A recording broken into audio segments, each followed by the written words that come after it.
প্রিয় ভাইয়েরা আমার, আমাদের প্রিয় নবী সাল্লাল্লাহু আলাইহি সাল্লামের সিরাত জানতে হবে। কেন? প্রথম কারণ, প্রিয় নবী সাল্লাল্লাহু আলাইহি সাল্লামের সিরাত জানলে আপনি মুসলিম হওয়ার সার্থকতা উপলব্ধি করতে পারবেন। আপনি মুসলিম, আমি মুসলিম, আমরা Muslim by born, Muslim by chance, Muslim by choice না। যার কারণে আমাদের ইসলামটাকে আমরা এনজয় করতে পারি না। যে সমস্ত ভাইয়েরা অন্য ধর্ম থেকে, অন্য জীবন দর্শন থেকে ইসলামে এসেছেন, তারা ইসলামটাকে যতটা এনজয় করেন, তাদের ইসলামটাকে তারা যতটা উপভোগ করেন, আমরা জন্মসূত্রে পাওয়া ইসলামকে পাওয়া মুসলমানরা ইসলামকে সেভাবে এনজয় করার সুযোগ পাই না। যদি সেটা আপনি করতে চান, তাহলে আপনাকে আমি চ্যালেঞ্জ দিয়ে বলি, দুটি কাজ করবেন। এক, কোরআনে কারিমকে বুঝে পড়বেন তাফসীর সহকারে, ওলামাদের তত্ত্বাবধানে থেকে শুরু থেকে শেষ পর্যন্ত কোরআনকে পড়ে শেষ করুন। দুই, প্রিয় নবী সাল্লাল্লাহু আলাইহি সাল্লামের সিরাত এবং জীবন ইতিহাসকে পরিপূর্ণরূপে জানার জন্য আপনি পাঠ করতে থাকুন। আমি নিশ্চিত ইনশাআল্লাহ আপনি ইসলামের স্বাদ আস্বাদন করবেন। প্রমাণ নিতে চান? একটা প্রমাণ দিতে চাই। আজ গোটা পৃথিবীতে অসংখ্য অগণিত মানুষ বিভিন্ন ধর্ম থেকে ইসলামে আসছে না? তারা আমাদের মুসলমানদের আচার আচরণ, আমাদের লেনদেন, আমাদের কাজ কারবার, আমাদের উঠা বসা, আমাদের হাসি, আমাদের সমস্ত সার্বিক অবস্থা দেখে তারা ইসলামে আসছে, তাই না? জি বললেন কি বুঝে? আমাদের কি এমন কোনো কর্ম আছে মুসলিমদের আজ, সার্বিকভাবে আমি বলছি, যে আমাদের কর্ম দেখে কেউ ইসলামে আসবে? কি এমন আছে আমাদের?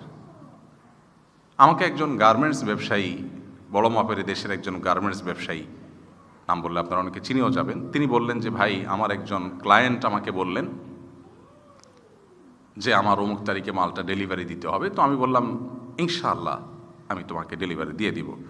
তখন লোকটা খুব রেগে গেলেন, সিঙ্গাপুরের মানুষ অমুসলিম, এবং বললেন যে ওয়াই ইনশাআল্লাহ, ওয়াই নট কনফার্ম? আল্লাহ চাইলে দিবা, তুমি কনফার্ম কেন বলতেছো না আমাকে? এই যে ঝুলে রাখতেছো কেন?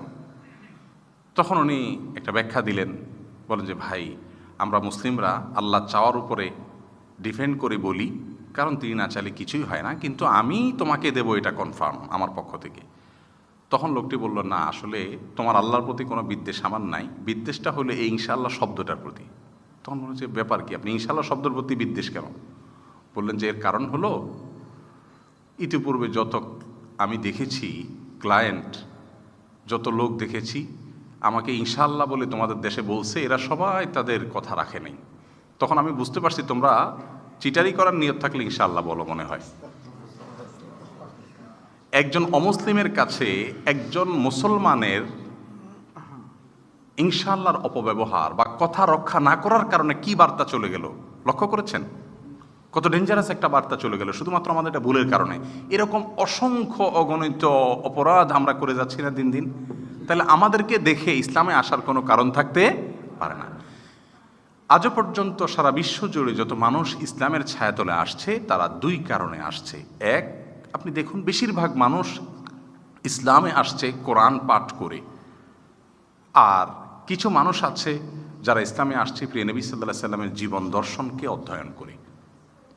আজও আমরা মুসলিমরা যদি সেটাকে ধারণ করতে পারি, ইনশাআল্লাহ মুসলিম হিসাবে আপনি আমি যে সার্থক, সেটা ইনশাআল্লাহ আমাদের হাড়ে হাড়ে আমরা উপলব্ধি করতে পারবো, টের পাবো। সেজন্য আমাদেরকে নবীজির জীবন আদর্শ, জীবন দর্শন, তার জীবন সম্পর্কে জানতে হবে, পড়তে হবে। নাম্বার দুই, দ্বিতীয় কারণ কেন সিরাত পাঠ করব? এর কারণ হলো, আমাদের সবাইকে আল্লাহর প্রিয় পাত্র হতে হলে, পূর্ণাঙ্গ ইমানদার হতে হবে হলে, নবী সাল্লাল্লাহু আলাইহি সাল্লাম আমাদের সবচাইতে প্রিয় ব্যক্তি হতে হবে। লা ইউমিনু আহাদুকুম, লা ইউমিনু আহাদুকুম, লা ইউমিনু আহাদুকুম। তোমাদের কেউ ততক্ষণ পর্যন্ত ইমানদার হতে পারবে না যতক্ষণ পর্যন্ত তার কাছে তার মা বাবা, সন্তান সন্ততি এবং গোটা বিশ্বের সমস্ত মানুষের চাইতে মুহাম্মদুর রাসূলুল্লাহ সাল্লাল্লাহু আলাইহি সাল্লাম প্রিয় না হবেন। তাহলে নবীজি আমাদের সবচাইতে প্রিয় মানুষ না হলে আমরা পূর্ণাঙ্গ ইমানদার হতে পারছি না। এখন প্রিয় হওয়া এটা তো ওয়াজ করে কোনো দিন সম্ভব না।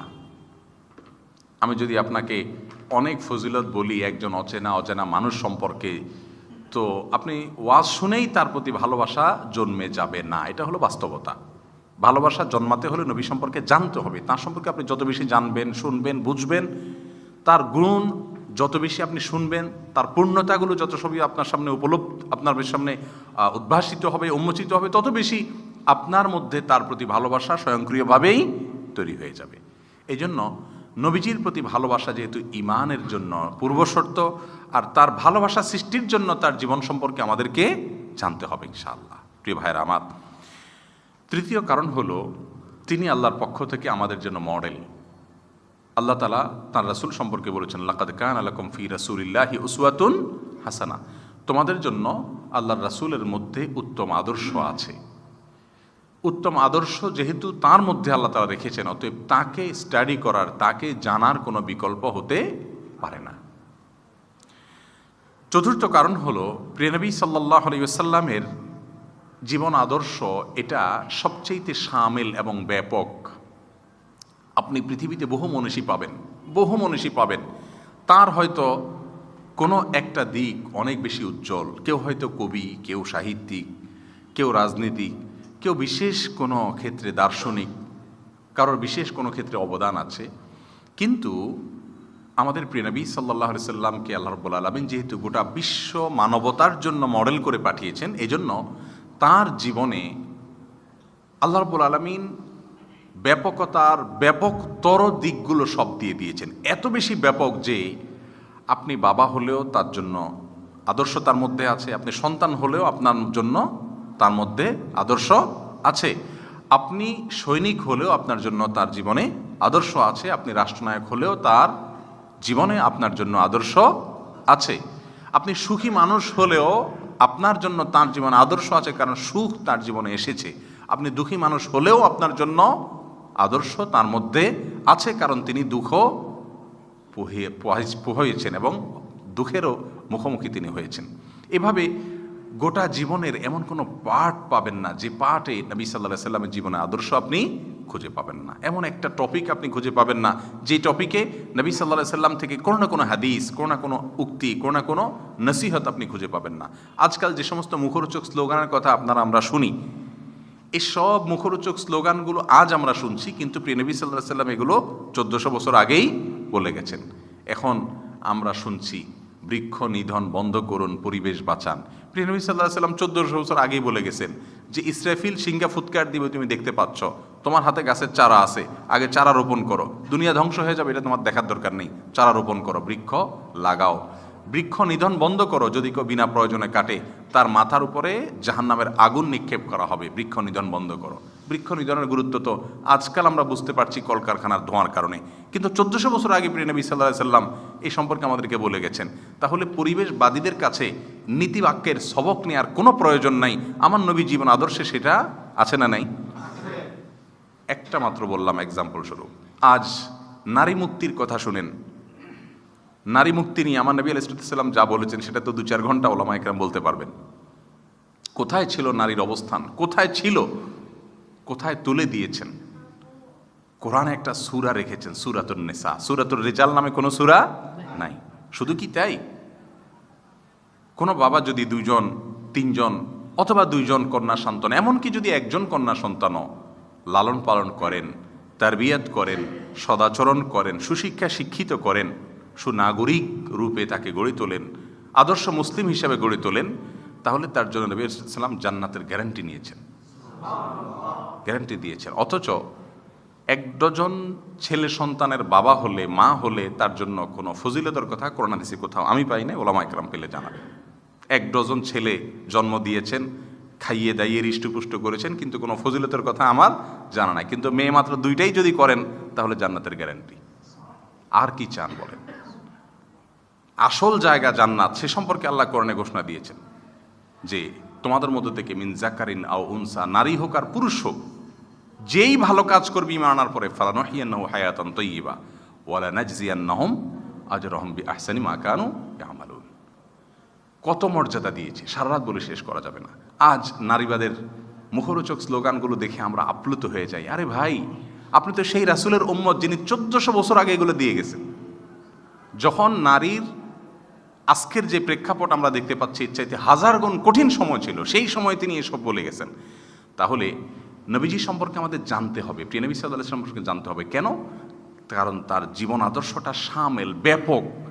জীবনের এমন কোনো পার্ট নাই যে পার্ট তাকে টাচ করেনি।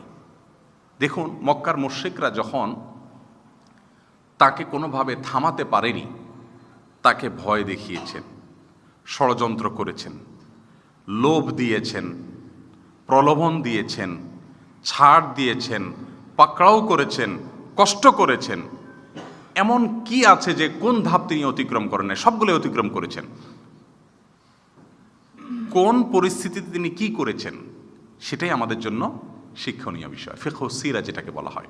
অতএব সিরাতকে এভাবে রসিয়ে রসিয়ে মজা করে যদি কেউ পড়তে চান, একটা বইয়ের কথা আপনাদেরকে বিশেষভাবে সাজেস্ট করছি।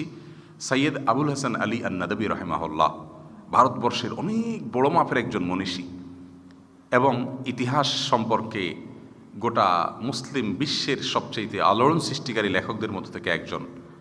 মুসলিম বিশ্বের নোবেল খ্যাত বাদশাহ ফয়সাল অ্যাওয়ার্ড পাওয়া ভারতবর্ষের 2-3 জন মনীষীর একজন। অক্সফোর্ড সহ পৃথিবীর বড় বড় বিশ্ববিদ্যালয়গুলোতে অতিথি লেকচার হিসেবে বারবার তাকে ডাকা হতো। সেই সৈয়দ আবুল হাসান নাদবী রহমতুল্লাহি আলাইহি, যিনি মুসলিম বিশ্বের ঘুমন্ত বিবেককে জাগ্রত করেছেন, মাজা খাসির আল আলম বিন হেদায়াতুল মুসলিমিন নামক গ্রন্থ লেখে সৌদি আরব সহ আরব বিশ্বগুলোর এমন কোনো বইয়ের র্যাক খুঁজে পাওয়া কঠিন বা লাইব্রেরি খুঁজে পাওয়া কঠিন যেখানে এই বই নাই। তাঁর লেখা একটা বই নবী রহমত, এই বইটা পড়বেন। প্রিয় নবী সাল্লাল্লাহু আলাইহি সাল্লাম যে আমাদের জন্য রহমত হিসাবে আগমন করেছেন, শুধু আয়াতটা শুনি আর একটু ব্যাখ্যা শুনি আমরা। এই বইটা পড়লে আপনি উপলব্ধি করতে পারবেন যে কিভাবে প্রিয় নবী সাল্লাল্লাহু আলাইহি সাল্লামের করুণা আল্লাহ তাআলা তাকে দয়ার আধার করে গোটা বিশ্ব জাতির জন্য, বরং গোটা সৃষ্টি জগতের জন্য প্রেরণ করেছেন। দেখুন, আজ আমরা পশু পক্ষীর প্রতি রহম দয়া করার কথা বলি, তাই না? এবং মনে করি অনেক আধুনিক আমরা, যে আমরা পশু পাখির অধিকার পর্যন্ত রক্ষা করছি, গাছপালার অধিকার রক্ষা করছি।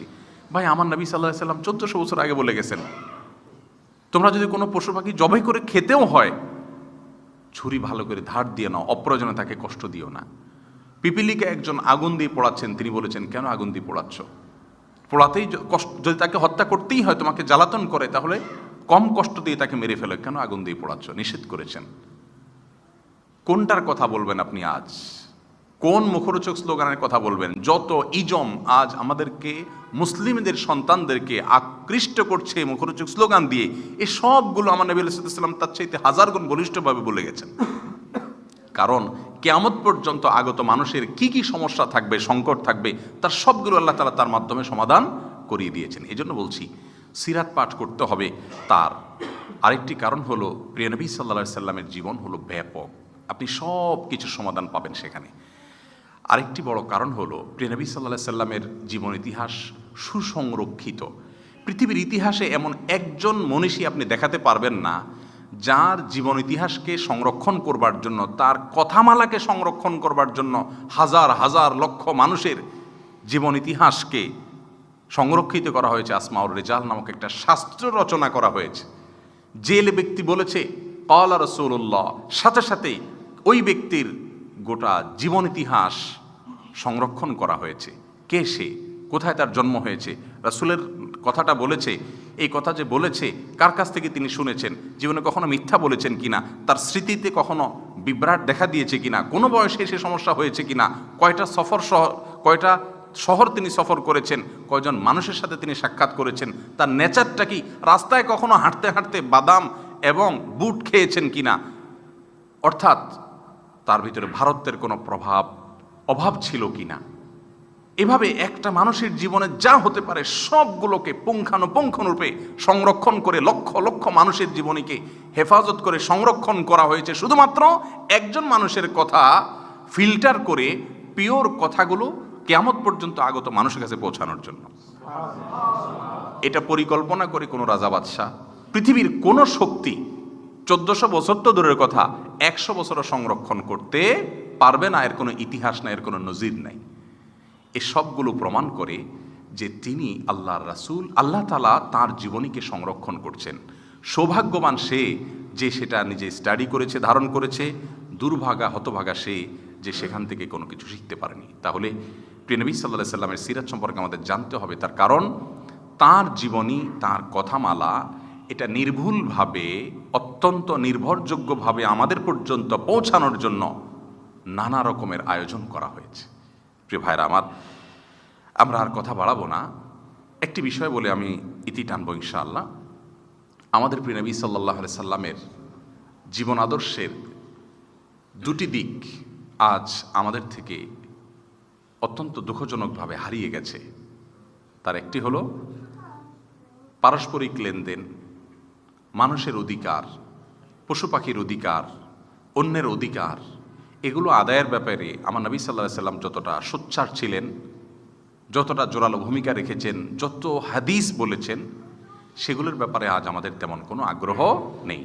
আমাদের মধ্যে নামাজের ক্ষেত্রে সুন্নাত তালাশ করা মানুষ পাওয়া যায়, ঈমান আকীদার ক্ষেত্রে নবীজির আকীদাকে অনুসরণ করার মানুষ পাওয়া যায়, কিন্তু ব্যক্তিগত চাল চলনে প্রিয় নবী সাল্লাল্লাহু আলাইহি সাল্লামের আদর্শকে পাওয়া মানুষ খুঁজে পাওয়া যায় না। তার আদর্শকে অনুসরণ করেছেন বা করেন এরকম মানুষ খুঁজে পাওয়া বড় কঠিন হয়ে যায়। আমরা রাস্তায় বাদাম খেয়ে ছেড়ে দিই, আমরা চিপস খেয়ে ঠোঙাটা বাসের জানলা দিয়ে ফেলে দিই, টিস্যু দিয়ে মশার পরে গাড়ির গ্লাসটা নামায় আস্তে করে ছেড়ে দিই। এই কাজটা নামাজি লোকও করি, বেনামাজিও করি। এই যে কাজগুলো করি, এগুলো কি নবীজির শিক্ষা? রাস্তায় কোনো কিছু ফেলা কি নবীজির শিক্ষা?